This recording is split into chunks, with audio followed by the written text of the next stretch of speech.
point, is on the offensive, right? Well, if that's the case, the NASDAQ is the one that's running downhill. Take a look at this, like Derrick Henry coming into the session up 19% from the year-to-date low. That means it's 1 percentage point away from an official bull market. I want to bring in Main Street Asset Management CFO Aaron Gibbs, along with Payne Capital Management President Ryan Payne. Aaron, so it's hard to believe we're talking bull market. I mean, but it's up 19%. It's been somewhat stealthy, but more recently, particularly these big mega cap names, they have come on like gangbusters. You started to get more constructive. What about now? We talked about your clients. Are they seeing this? Is it enough for them? Because Jim makes the point.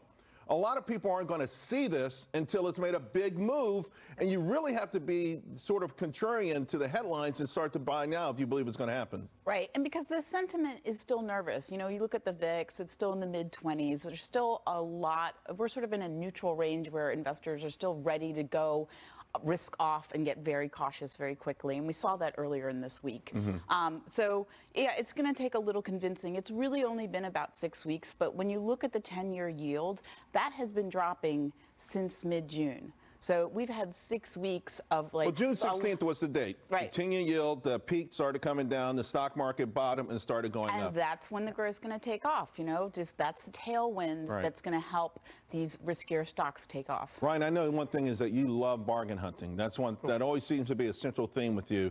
So you must feel pretty good about what's going on right now. Yeah, I do, and I like to be a contrarian as well. I look at if you look at the survey of money managers from Bank of America like 2 weeks ago, of course, they're all sitting with more cash than they've had literally in years.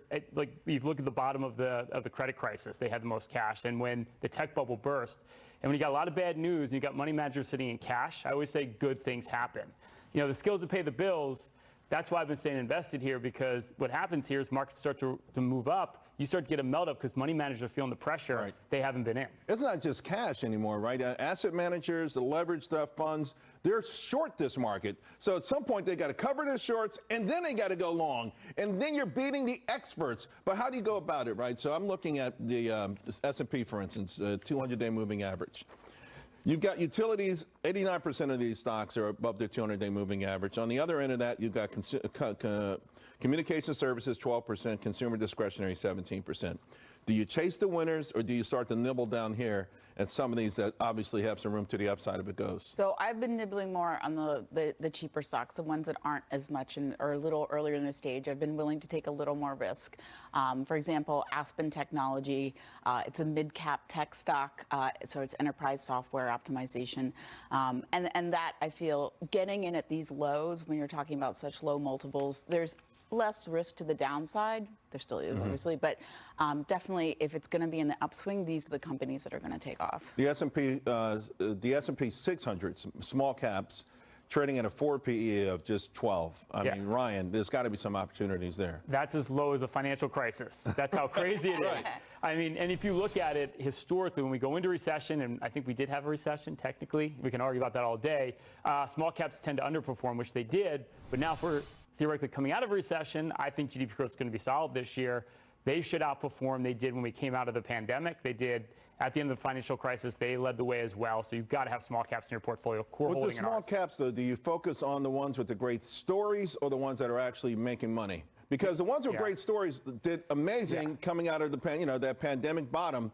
But now it feels like they've got to have something to it, a little bit more a little bit more in the fundamental side.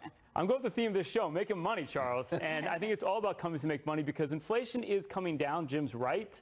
But it's probably going to be higher than it was the last 10 years. And we know in a higher inflationary environment, tech doesn't do as well, even though we're getting a big bounce right now. Your cyclicals do well, and companies have profits in the immediate. And I think that's critical. Most portfolios are not positioned that way.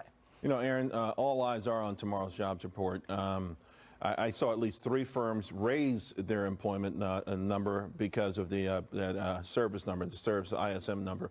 But it does also remind me of the day before the GDP, when 3 Wall Street firms raised their GDP estimate too. So, so helpful. If it's a big number, let's just say it comes in better. Let's just say it's over 250,000, 300,000. And that means that the Fed's got more work to do. At least that's the initial narrative. Do you look further out and just use some form of common sense and say this number is still not 700,000 that it was early in the year, still not 300,000. It is moving in the right direction. Do you panic, in other words? If you're starting to go long, would you panic if the number's strong tomorrow? No, I think, the stock market recently has been treating, good news as bad news and bad news as good. But I think the bond market... The stock market wants us to be in a recession so the Fed will stop. Exactly. And it's the labor markets that's been really being the argument that this really isn't, such a strong recession, blah, blah, blah. So I think, the stock market is still going to be the bad news is good news type of inverse reaction. I think it's the bond market that's really going to behave as whether that's really going to be heading this economy into something. Well, the bond market is, the yields are in free fall right now. And rallying hard, right? I mean, junk bonds go up like 5% last month, which says we're not going to recession. I mean, the job market's just too hot, right? If you look at it right now, I mean, at 3.6% for every 1.8 jobs out there, only one person looking. Although we saw the JOLTS number come down, the fastest 3-month decline in history outside of the pandemic. But 10.8 million jobs. Yeah. But that's 2 months late. I'll bet that's money fair. that there's going to be a real ugly number. If it's not tomorrow, it'll be the month after. I think those jobs are drying up, those would-be jobs out there. The quits rate is still too high for the Fed. Yeah, but we've